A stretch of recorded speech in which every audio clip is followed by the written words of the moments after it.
పరిష్కరించే బాధ్యత ఈ ప్రభుత్వం తీసుకుంటుందని చెప్పి మీ ద్వారా తెలియజేసుకుంటూ, ఏదైతే ఈరోజు సభ్యులు చెప్పినటువంటి వాళ్ళ సమస్యలన్నీ కూడా చూస్తూ ఉంటే, ఏదైతే గత 5 సంవత్సరాల వైఎస్ఆర్సీపీ పాలన పాపం ఫలితాలన్నీ కూడా ఈరోజు మనం అనుభవిస్తున్నటువంటి పరిస్థితి కనిపిస్తూ ఉన్నటువంటి పరిస్థితి అధ్యక్ష. ఎందుకంటే గతంలో చంద్రబాబు నాయుడు గారు జలవనరులే జాతికి ఒక జీవనాధారంగా ఆ రోజు మరి చంద్రబాబు నాయుడు గారు పనిచేస్తే, గత 5 సంవత్సరాల పాలనలో ఇరిగేషన్ వ్యవస్థే ఒక విధ్వంసంగా జగన్మోహన్ రెడ్డి పనిచేసినటువంటి పరిస్థితి అధ్యక్ష. దాని పర్యవసనమే ఈరోజు ఈ దుస్థితి ఇరిగేషన్ శాఖలో ఉన్నటువంటి పరిస్థితి అధ్యక్ష. అందుకు ఉదాహరణ ఏదైతే మరి చూసాం అధ్యక్ష, ఏదైతే ఇరిగేషన్కి సంబంధించిన బడ్జెట్. ఎందుకంటే ఆ రోజు అన్న నందమూరి తారక రామారావు గారి దగ్గర నుండి చంద్రబాబు నాయుడు గారి వరకు కూడా ఇరిగేషన్ శాఖ ఆంధ్రప్రదేశ్ రాష్ట్రంలో అత్యంత ప్రాధాన్యత ఇస్తున్నటువంటి పరిస్థితి మనం చూస్తున్నాం అధ్యక్ష. అందుకు ఉదాహరణే గత 2014, 2019 5 సంవత్సరాల్లో ఆ రోజు తెలుగుదేశం ప్రభుత్వంలో 7 లక్షల కోట్ల బడ్జెట్ 5 సంవత్సరాల్లో ఉంటే అందులో 72,000 కోట్ల రూపాయలు ఇరిగేషన్ శాఖకు ఆ రోజు మేము కేటాయించడం జరిగింది అధ్యక్ష. అదే గత వైఎస్ఆర్సీపీ ప్రభుత్వం 5 సంవత్సరాల్లో వాళ్ళకి 12 లక్షల కోట్ల బడ్జెట్ ఉంటే వాళ్ళు కేటాయించింది కేవలం 48,000 కోట్లు మాత్రమే. అందులో ఖర్చు పెట్టింది చూస్తే కేవలం 31,000 కోట్లు మాత్రమే. అందులో మళ్ళీ సగం వాళ్ళ అవినీతికే పోయినటువంటి పరిస్థితి అధ్యక్ష.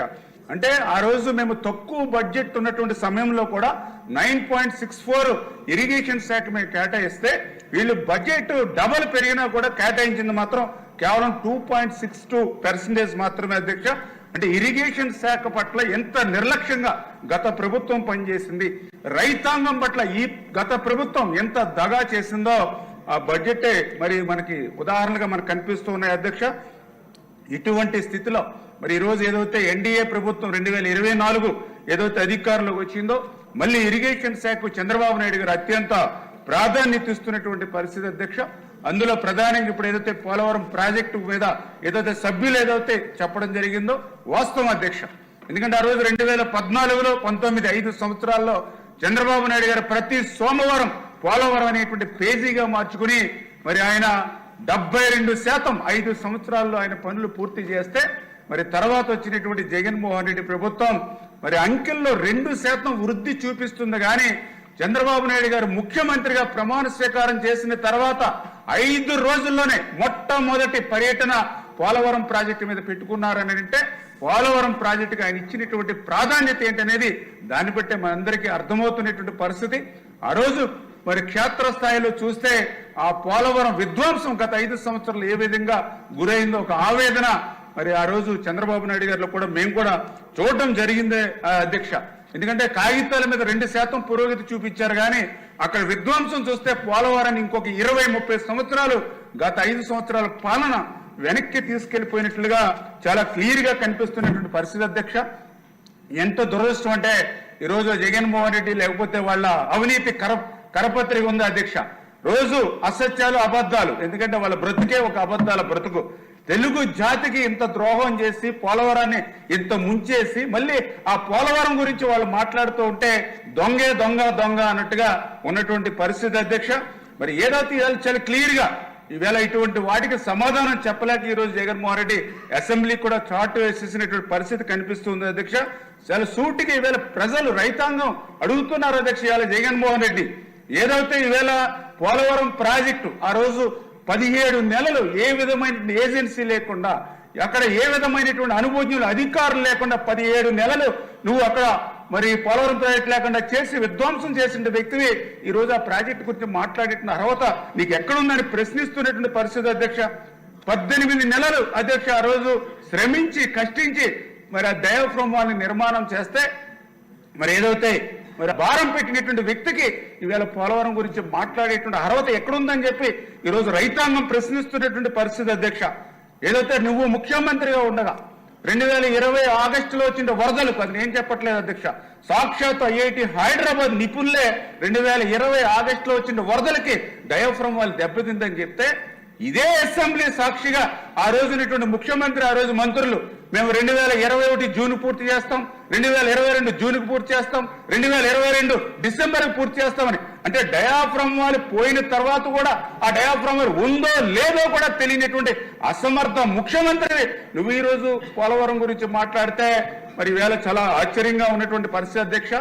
ఇంకా ఎంత అన్యాయం అని అంటే చంద్రబాబు నాయుడు గారు కష్టించి పని చేసి ఆ రోజు 14-19లో పని చేస్తే ఆ పనుల నిమిత్తం కేంద్రం 19-24లో రియంబర్స్మెంట్ కింద ఏదైతే పోలవరం నిధులు ఇచ్చారో ఆ రియంబర్స్మెంట్ కింద ఇచ్చినటువంటి 3,385 కోట్లు కూడా పోలవరానికి ఖర్చు పెట్టకుండా దానికి కూడా దారి మళ్లించినటువంటి వ్యక్తిని ఈరోజు పోలవరం గురించి మరి అవాస్తవాలు మరి అసత్యాలు చెప్తూ ఉన్నటువంటి పరిస్థితి అధ్యక్ష. అదే కాకుండా ఈ 10-15 రోజులు మేము చూస్తున్నాం అధ్యక్ష. ఏదో ఫేజ్ 1 41.15, ఫేజ్ 2 45.72 అని ఈవేళ జగన్మోహన్ రెడ్డి వాళ్ళ కరపత్రిక మాట్లాడుతున్నటువంటి పరిస్థితి. నేను అడుగుతూ ఉన్నా, ఏదైతే 2019కి ముందు ఏదైతే అసలు పోలవరం ఫేజ్ 1 ఫేజ్ 2 అని ఎప్పుడు కూడా లేదు అధ్యక్ష. పోలవరం ప్రాజెక్ట్ అనే ఆ రోజు చంద్రబాబు నాయుడు గారి సారథ్యంలో 55,000 కోట్లకు ఆ రోజు ఆమోదం పొందినటువంటి పరిస్థితి అధ్యక్ష. తర్వాత జగన్మోహన్ రెడ్డి నువ్వు అధికారంలోకి వచ్చిన తర్వాతే నువ్వే ఈ రోజు ఏదైతే ఫేజ్ 1 41.15 అని, ఫేజ్ 2 45.72 అని తీసుకొచ్చినటువంటి జగన్మోహన్ రెడ్డి మళ్ళీ ఈ రోజు ఫేజుల గురించి మాట్లాడుతుంటే మరి చాలా ఆశ్చర్యకరమైన విషయం. చాలా క్లియర్ గా చెప్తా ఉన్నాం, ఈవేళ చంద్రబాబు నాయుడు గారి స్కీము 45.72. చంద్రబాబు నాయుడు గారి స్కీము నదుల అనుసంధానం.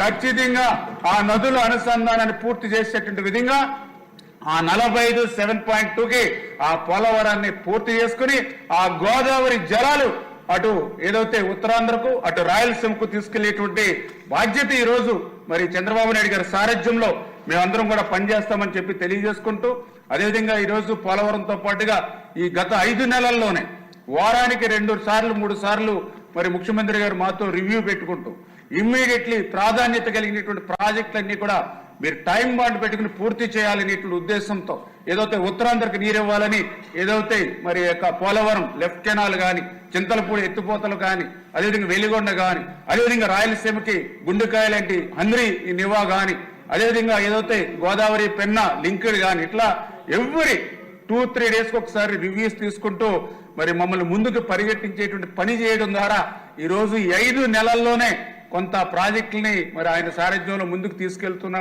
విషయాన్ని కూడా మరి ఈ సందర్భంగా మీ ద్వారా కూడా తెలియజేసుకుంటూ, మరి అదేవిధంగా చంద్రబాబు నాయుడు గారి ఆలోచన ఒక్కటే, నేను కూడా ఆయన దగ్గర నుంచి చూసిన వ్యక్తిగా, ఒక్కసారి వరద వస్తే మళ్ళీ 2-3 సంవత్సరాల వరకు కూడా కరువు రాకుండా ఈ రాష్ట్రాన్ని కాపాడుకోవాలనేటువంటి ఆలోచన మాటలు ఆయన ఎప్పటి నుంచి దగ్గర నుంచి మేము చూస్తున్నాం అధ్యక్ష. దానికి ఉదాహరణ మేము మొన్న ఏదైతే మన ప్రకాశం బ్యారేజీ నుంచి వెళ్తూ ఉంటే ఆ యొక్క కృష్ణాకు సంబంధించినటువంటి వాటర్ ఆ బ్యారేజీ కిందకి పోతూ ఉంటే నేను కారులో పోతూ మా వాళ్ళతో అన్నాం, మనకి ఏదైతే ఇవాళ అక్టోబర్ నెలలో కూడా కృష్ణా నది కిందకి వెళ్తూ ఉంది, ఈ అదృష్టం మనకి నేను అనుకున్నా అని వాళ్ళతో కూడా అన్నాం. కానీ అన్న 2 గంటలకే మళ్ళీ మరి చంద్రబాబు నాయుడు గారిని సాయంత్రం ఇంటికి రమ్మని మమ్మల్ని డిపార్ట్మెంట్ మమ్మల్ని రమ్మని ఆయన కూడా అదే మరి బ్యారేజ్ మీద పోతూ మమ్మల్ని అడిగింది ఏంటంటే ఆ 3,000-4,000 క్యూసెక్కుల నీరు ఎందుకు వెళ్ళిపోతుంది కిందకే అని. అంటే ఆయన ఆలోచనకి మా ఆలోచనకి అంటే ప్రతి నీటి బొట్టు కూడా ఒడిసి బట్టి ఆ కరువు ప్రాంతానికి పోవాలి, ఆఖరి ఆయకట్టు వరకు కూడా నీరు అందించాలనేటువంటి ఆయన ఆలోచన ఏదైతే ఉందో దానికి అనుగుణంగా మేము కూడా పనిచేస్తున్నాం అధ్యక్ష. అందుకే ఈవేళ ఆయన మమ్మల్ని 5 నెలలు మరి పరిగెట్టించి పనిచేయడం ద్వారా నేను ఎప్పుడే చూసాను సార్, ఏదైతే రిజర్వాయర్స్ నిజంగా ఆయన కూడా మేము ఎప్పుడు కనిపించిన ఏ రిజర్వాయర్ రాయలసీమ నుంచి నేను కూడా పిహెచ్డి చదువుకున్నాం, కానీ చంద్రబాబు నాయుడు గారి దగ్గర మేము కూడా ఎల్కేజీ స్టూడెంట్ మాదిరిగానే ఆయన 40 సంవత్సరాల అనుభవంతో ఎక్కడ ఏ వాగు, నేను కూడా మొన్న ఏదైతే పెదవాగు పొంగి అక్కడ ఏదో ఆర్టీసీ విద్యార్థులు ఆగిపోయారే చూసారని నాకు ఫోన్ చేస్తే ఆ పెదవాగు ఎక్కడ ఉందని మళ్ళీ నేను 2-3 కనుక్కోవాల్సినటువంటి పరిస్థితి. ఎందుకంటే మేము చదువుకున్న ఏదో కృష్ణా, గోదావరి, పెన్న ఈ నదులు ఎక్కడ పుట్టినాయి, ఉపనదులు ఎక్కడ కలిసినాయి ఇవి తెలుసు, కానీ ఈ వాగుల గురించి అంటే ఆయనతో కూర్చుంటే మాత్రం ఆయన ఎక్కడ ఏ వాగు ఎందులో కలుస్తుంది, ఏ రివర్ లింక్డ్ అనేది 100% ఆయన దగ్గర నుంచి మేము నేర్చుకుంటూ ఉన్నాం. ఆయన ఇక ఇచ్చినటువంటి గైడ్ లైన్స్ ప్రకారం మన రిజర్వాయర్స్ చూస్తే అధ్యక్ష నిజంగా మన ఆంధ్రప్రదేశ్ రాష్ట్రంలో మరి ఏదైతే 900